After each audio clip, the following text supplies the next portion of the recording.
আসসালামু আলাইকুম। সাবেক স্বরাষ্ট্রমন্ত্রী লুৎফুজ্জামান বাবর, আমি বিএনপির একজন গুরুত্বপূর্ণ নেতা। উনি দেখলাম একটা বক্তব্যে বলছেন যে আগে যেমন জোর করে করতে পেরেছি এখন পারবো না, মিডিয়া অনেক স্ট্রং। আপনার রিটেন ভাইবা পিলি রিটেন শারীরিক যোগ্যতা অর্জন করেন, আমরা ভাইভাতে দেখব। এটা দ্বারা কি বোঝাতে চাচ্ছেন উনি? এই যে কথাটা বললে দেখি আপনার মতো এত বড় গুরুত্বপূর্ণ একজন ব্যক্তি এই জিনিসটা কি বলা উচিত হয়েছে?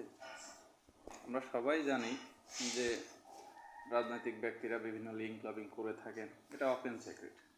সেই ওপেন সিক্রেট হইলেও সেই বিষয়টা মুখে স্বীকার করা যায় না। আর আপনি যেটা করলেন এটা কি আপনার দলের জন্য মঙ্গল হয়ে আসবে? আসবে না, এটা বরং অমঙ্গল বয়ে নিয়ে আসবে। মানুষ এটাকে খুব ভালোভাবে নিবে না।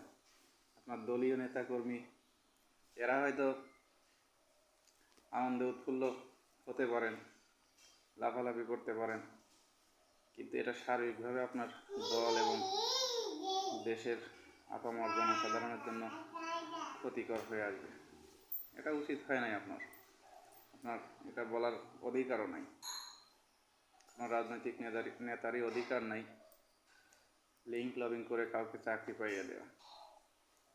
আপনারা ভবিষ্যতে যে কী করবেন সেটার একটা পূর্বাভাস দিয়ে গেলেন। আমরা জানি আপনার ভবিষ্যতে কী করবেন, তারপরেও সেটা নিজেরাই স্বীকার করে নিলেন। বাংলাদেশের আপামর জনসাধারণ, যারা সাধারণ মানুষ, যারা কোনো দল দাম করে না, এরা এটাকে সাধারণভাবে নিবে না, এটাকে নেগেটিভভাবেই নেবে। আর এটার ফলাফল খুব একটা ভালো হবে না। আশা করি আপনাদের শুভবুদ্ধির উদয় হবে। ভবিষ্যতে কথা বলতে গেলে আরও সতর্ক হবেন, আরও সাবধান হবেন। আসসালামু আলাইকুম।